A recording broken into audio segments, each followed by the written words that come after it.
Muy buenos días a todas y a todos. Vamos a continuar con la materia de ética pública, bien común e interculturalidad. Como ya habíamos visto en las anteriores clases que nos han precedido, estamos analizando el tema de lo de la identidad, de lo multicultural, de las relaciones entre otras personas, y en ese ámbito pues tenemos que aterrizar en lo que es la interculturalidad como un desafío muy importante, ¿sí?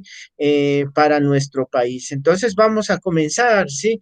Explicando este desafío tan complejo, pero a la vez tan importante para nuestras sociedades, ¿sí? Eh, ¿Qué es la interculturalidad? ¿Sí?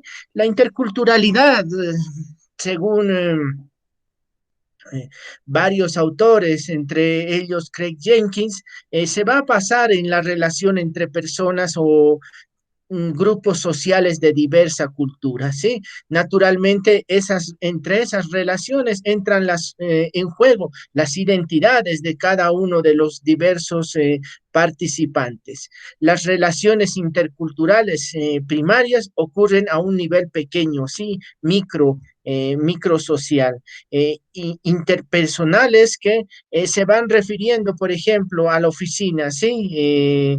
Al transporte, en el mercado, ¿sí? Nosotros vamos a relacionarnos, ¿sí? De manera más pequeña con diversas personas, ¿sí? Eh, estas relaciones se van cuajando, ¿sí? Dentro de las estructuras de las sociedades y sus instituciones y obviamente por ende el Estado. Entonces estas estructuras, ¿sí? ¿Qué van a hacer? Disponen a su vez de personas que tengan determinado tipo de actitudes y conductas entre ellas, ¿sí? Vamos a dedicar una parte a explicar cada uno de estos dos niveles. ¿Sí? Por extensión, lo que podemos entender como intercultural puede cubrir otros ámbitos como las actitudes y concepciones de las personas y grupos de una cultura cercana de elementos de otra cultura. O en términos más teóricos podemos hablar, ¿sí? De la comparación, la relación, la influencia mutua entre distintos sistemas culturales, como por ejemplo, ¿sí? La cosmovisión andina y mm, eh, y la cosmovisión occidental. Pero estos son usos derivados del primero, que son de manera más interpersonal, sobre todo desde una perspectiva que tenga un enfoque educativo. Eh, Voy a tomar dos elementos importantes para que podamos entender un poco más este tema de la interculturalidad positiva y la interculturalidad negativa. ¿Qué es la interculturalidad positiva? Son son varios contextos en el que uno, ¿sí? Va a ir actuando. Y cuando hablamos de lo intercultural, ¿sí? Como habíamos entendido, es el relacionamiento como que yo voy a tener con otras personas, con otras culturas, ¿sí? Si mantenemos buenas relaciones con otra gente, con otras culturas, ¿sí? Es decir, existe una interculturalidad positiva porque se acepta lo que es culturalmente distinto y se genera un enriquecimiento mutuo aprendiendo de unos y otros, ¿sí? Eh, lo que les comentaba, ¿no? Una interculturalidad positiva es que cuando sí voy a interrelacionarme, voy a comunicarme con otras personas que tienen otra cultura, que vienen de otros contextos, sí, si hay un enriquecimiento, eso es interculturalidad positiva, sí, si se va a generar de esta interlocución, de estos puentes que se van a ir construyendo entre diferentes, entonces sí, hay una interculturalidad positiva. A veces pues, solemos utilizar conceptos parecidos como lo intercultural y no multi o pluricultural, intercultural. ¿Por qué utilizamos lo interculturalidad y no lo multi o pluri? Para enfatizar esa relación de gente de dos o varias, de dos o más culturas, ¿sí? Lo multi puede existir una sociedad que sea, ¿sí? Multiétnica como la nuestra o pluricultural, pero esas culturas, ¿sí? Se mantienen encerradas, no existe este enriquecimiento entre las diversas culturas. Por eso, cuando hablamos de interculturalidad, estamos hablando de un enriquecimiento positivo que se va a ir dando, ¿sí? Un enriquecimiento, ¿sí? De todos los grupos que participan de estos procesos de interacción que se van dando dentro de un determinado contexto histórico. Sin embargo, existe también, ¿sí? Un elemento importante que es la interculturalidad negativa, ¿sí? Eh, Sin embargo, para nuestro análisis es también necesario recordar que además de esta interculturalidad positiva que se desea implementar, existen también relaciones interculturales negativas que llevan a la destrucción de lo que es culturalmente distinto, ¿sí? En la Yugoslavia, sí, un estado muy importante que se dio? Se dio una guerra civil entre diferentes grupos étnicos, ¿sí? ¿Por qué? Porque eran distintos, unos eran católicos como los croatas, ¿sí? O los serbios que tenían otra religión, o los montenegrinos, etcétera, etcétera. Entonces, ¿qué vamos a ver? ¿Sí? Esas diferencias no las han sabido llevar de una manera positiva, sino que este proceso de relacionamiento ha sido totalmente negativo y lo que vamos a tener es una guerra civil y al final la ex Yugoslavia ¿sí? Se ha ido partiendo en diferentes estados. ¿Sí? Entonces, la simple tolerancia del que es culturalmente distinto, sin un verdadero intercambio enriquecedor, no llega a ser todo lo que nosotros denominamos una interculturalidad positiva, ¿no? Entonces, aquí nosotros vamos a ir viendo que sí, nos vamos a ir apoyando en este elemento tan importante que es que cuando existe un intercambio positivo, relaciones abiertas, sí, enriquecimiento entre una y otra cultura, un intercambio positivo, allí estamos hablando de interculturalidad. ¿Qué pasa en Bolivia? Sí, en Bolivia tenemos una tarea muy, muy, muy bastante compleja, ¿sí? Es decir, Bolivia debe encarar en sus tareas pendientes la construcción, ¿sí? De una democracia realmente intercultural, como estábamos viendo, ¿sí? No solamente, si bien está presente el término lo intercultural en nuestro ordenamiento jurídico, esto tiene que pasar realmente a ¿sí? Unos espacios públicos donde existe un relacionamiento y un enriquecimiento de los diferentes sectores sociales, de las diferentes culturas que están presentes en nuestro país. ¿Sí? A veces existen elementos, ¿no es cierto?, que tienden a debilitar, ¿sí?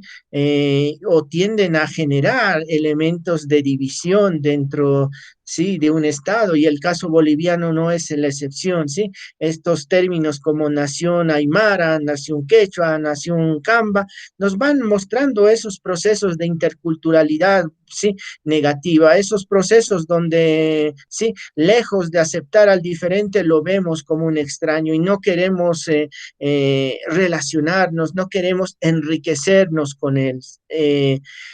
Además, está el proceso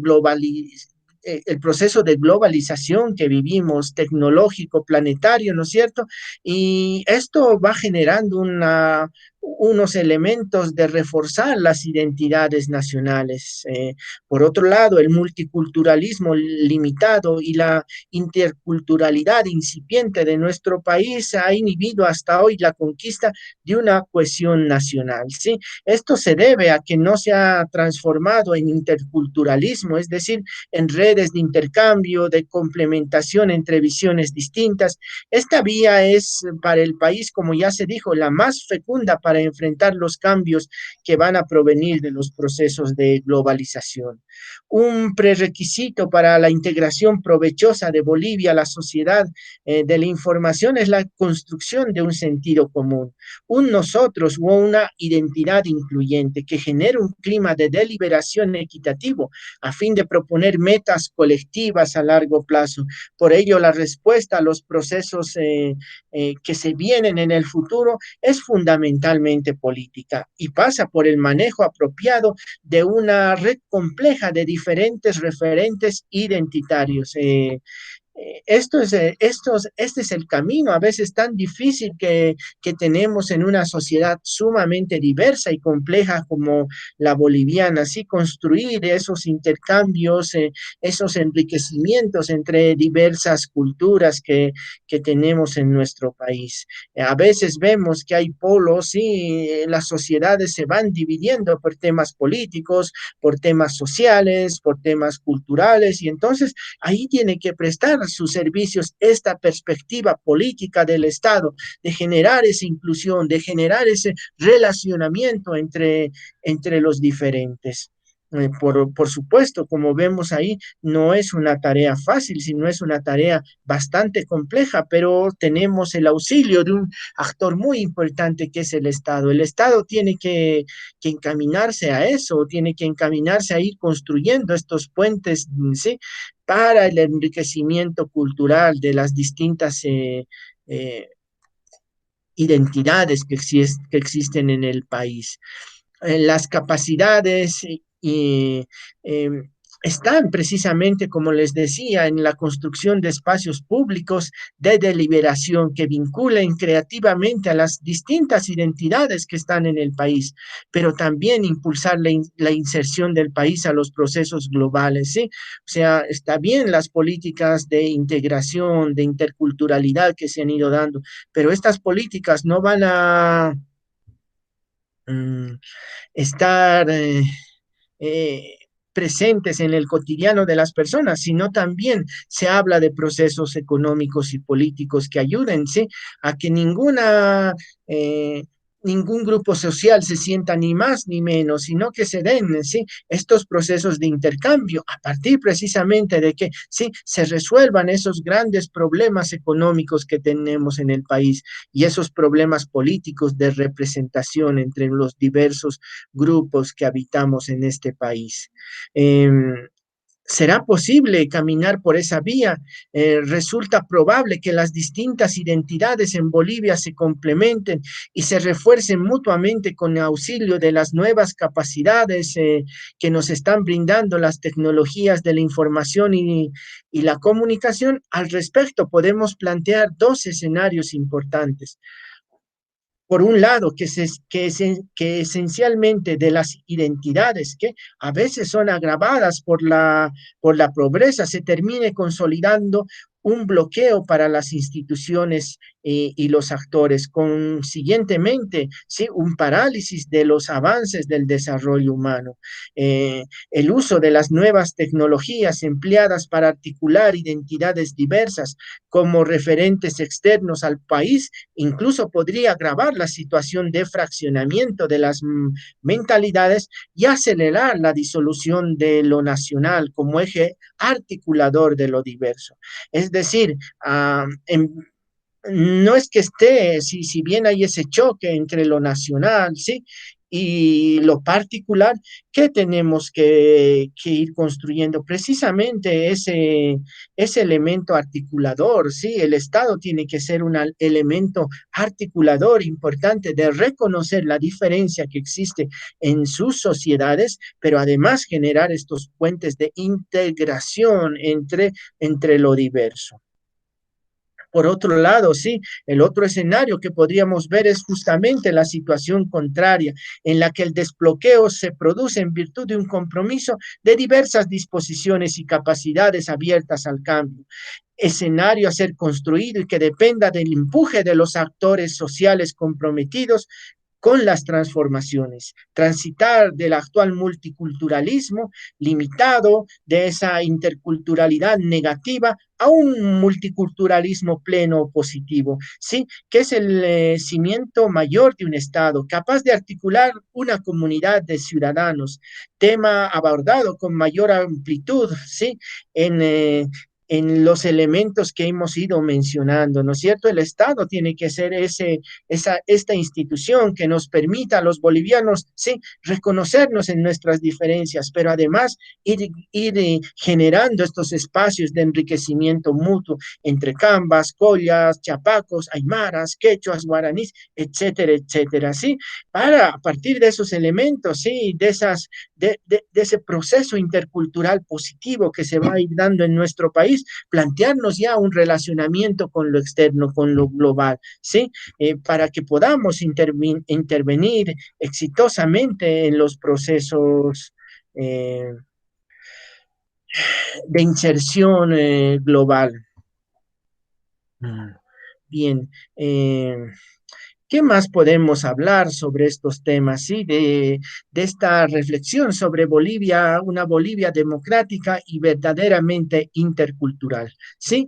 Los manejos de identidades que implican también una contraposición única y múltiple tienden a dislocar la unidad nacional y a generar un patrón de agregación excluyente, obstaculizan una deliberación entre iguales y hacen inviable la posibilidad de construir un nosotros amplios y acogedores, ¿no?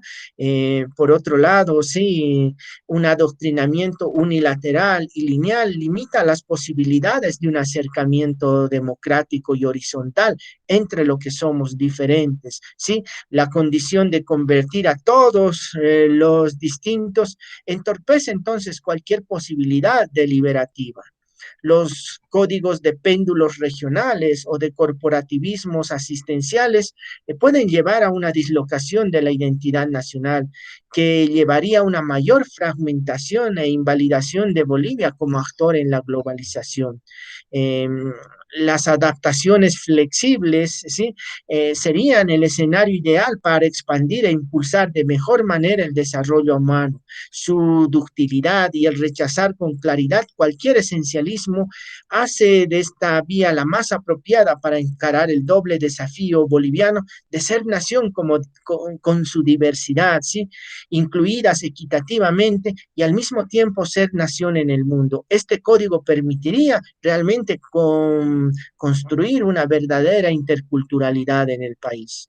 Otras experiencias fundamentales de cara así a generar desarrollo humano es el uso de protocolos de comunicación que hacen más fluidos los nexos entre grupos socioculturales distintos, dispositivos simbólicos que se van a ir interconectando y aproximan a los ámbitos humanos diferentes como la fiesta, el deporte, los gestos, los ademanes, el relacionamiento sí, en las diversas esferas, incluyendo esta, que es la universidad, ¿sí?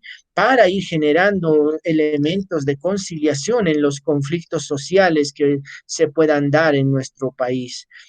Corresponde pues a las instituciones, grupos y personas reflexionar sobre esto, asumir los compromisos que son respectivos y apoyar la construcción de la cohesión nacional, ¿sí? No es que yo, sí, yo me puedo identificar como Aymara, sí, pero también me identifico como boliviano. Eso es lo que tenemos que ir construyendo en el país. Elementos no de discriminación, no de segregación, sí, elementos que nos permitan, sí, conocer al otro, sí, crecer ¿sí? Con las experiencias, con los contextos, con las culturas de los otros. Esa es la manera para que Bolivia pueda construir y transitar por esto que llamamos, ¿sí? Una democracia intercultural. Eh, la interculturalidad, como estábamos viendo, es sumamente importante para países con un alto grado de fragmentación como el nuestro. Entonces, hay que transitar por estas vías, ¿sí? De un enriquecimiento general para todos. suele, yo me acuerdo, sí, para terminar, de los viajes que iba haciendo, por ejemplo, Colombia se me viene ahora a la cabeza, sí, cuando estudiaba en Colombia, eh, eh, pues Colombia es un país bastante diverso como somos como es nuestro país geográficamente, pero también culturalmente, ¿sí? Hay dos grandes regiones, así como hay las tierras altas y las tierras bajas, allá son la sierra y la costa, ¿sí? Dos sectores geográficos, pero también sociales muy diferentes, ¿sí? Pero en determinados elementos, ¿sí? Que se ha ido generando en Colombia, ¿sí? Estas diferencias a veces han llevado a que en Colombia se viva una guerra civil muy fuerte, ¿sí? Pero también ha habido otros elementos positivos de la interculturalidad que se han visto plasmados en ese enriquecimiento tan importante. ¿Quién no ha escuchado un vallenato, ¿sí? Y cuando escucho un vallenato, pues a veces se le pone un nudo en la garganta porque sí, son unas canciones bastante, algunas melancólicas, otras alegres, pero que tienen, sí, un sentido y unas letras que a uno le van a ir haciendo reflexionar. Sin embargo, cuando uno va viendo con qué instrumento se toca este vallenato, encuentra, por ejemplo, que se toca con tambores, ¿sí? Y uno ve y dice, ¿de dónde vienen los tambores? ¿Sí? Y las reflexiones que los tambores vienen de los esclavos que los han traído a trabajar, ¿sí? A las plantaciones de caña en Colombia, y los esclavos pues trajeron, ¿sí? Aportaron al vallenato, sí, el tema de los tambores. La guitarra, el acordeón no es sí, de los pueblos indígenas o originarios que estuvieron, que habitan, ¿no es cierto?, Colombia, sino vinieron de los españoles trajeron la guitarra, ¿sí? Y fíjense, la guitarra, el acordeón se complementan ¿sí? Con los tambores de los esclavos, pero además hay una que ahora se llama el güiro, pero allí en Colombia se llama la guacharracha, ¿sí?